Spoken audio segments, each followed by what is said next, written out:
Bismillahirrahmanirrahim. Assalamualaikum warahmatullahi wabarakatuh.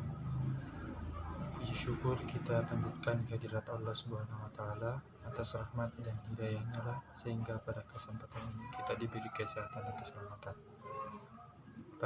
Pada kesempatan kali ini saya akan membahas mengenai bagaimana warga negara di belahan dunia menyikapi pandemi COVID-19.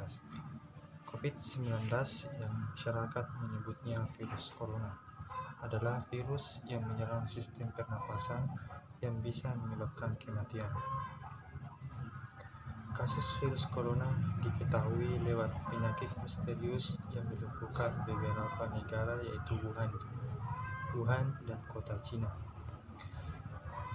Negeri Cina. Tragedi pada akhir 2019 ini terus berlanjut hingga penyebaran virus corona mewabah hingga seluruh dunia dan menjadi pandemi.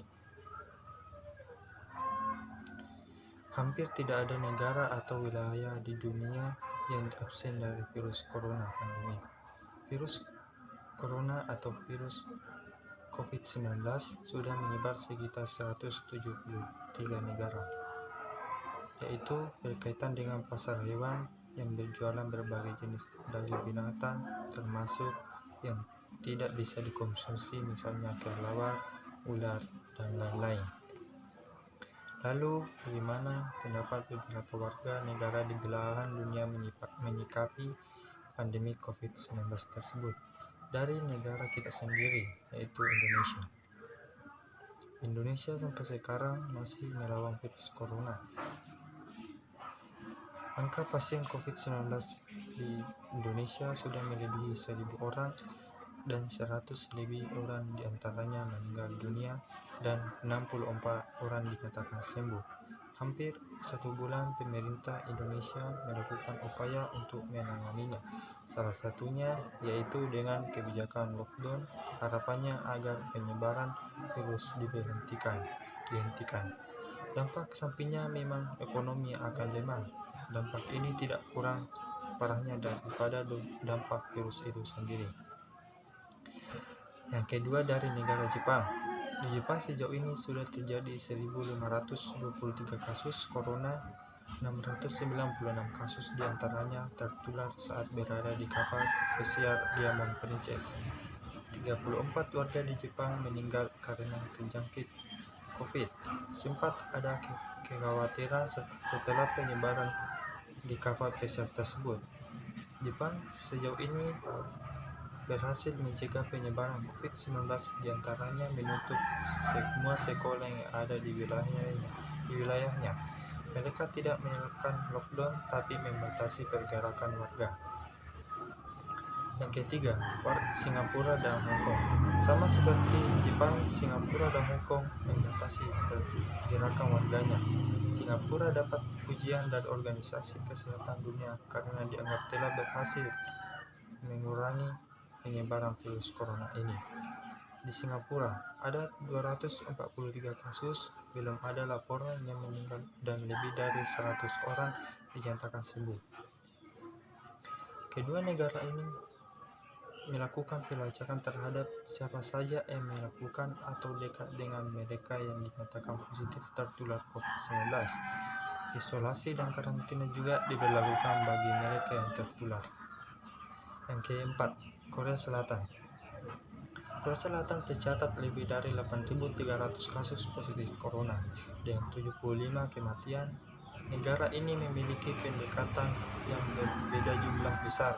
Mereka juga menyediakan teknik baru seperti menyediakan klinik bergerak, di mana warga bisa datang tanpa harus datang ke rumah sakit atau klinik.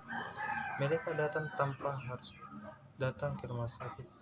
Mereka tidak menerapkan lockdown sepenuhnya karena menganggap metode ini tidak bisa dilakukan di sebuah negara demokrasi.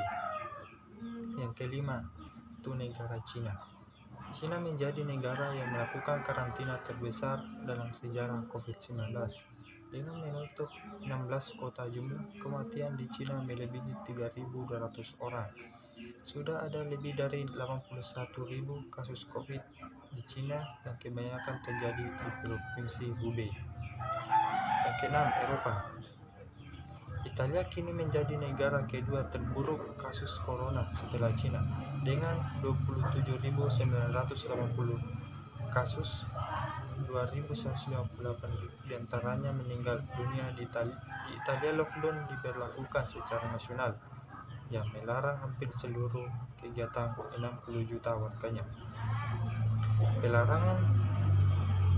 Pelarangan termasuk membuka toko, restoran, mendatangi tempat ibadah, dan ke sejumlah tempat lainnya. Mengikuti Italia, Spanyol, dan Prancis menutup seluruh bisnis yang dianggap tidak penting bagi warga dan juga melarang pertemuan sementara juga kegiatan di luar rumah. Sementara Denmark menjadi negara Eropa pertama yang menutup perbatasan negara untuk mencegah penyebaran virus. Rusia pun sudah menutup perbatasan dengan Polandia dan Norwegia setelah sebelumnya sudah menutup perbatasan dengan Cina. Sebelumnya virus corona menjadi bencana nasional. Oleh karena itu harus ada gotong royong bangsa menghadapi rasa dan cemas yang dirasakan masyarakat internasional dan tentu saja masyarakat Indonesia. Karena itu, marilah kita semua berusaha menghilangkan virus corona ini, apalagi dari hari ke hari jumlah positif virus corona semakin meningkat.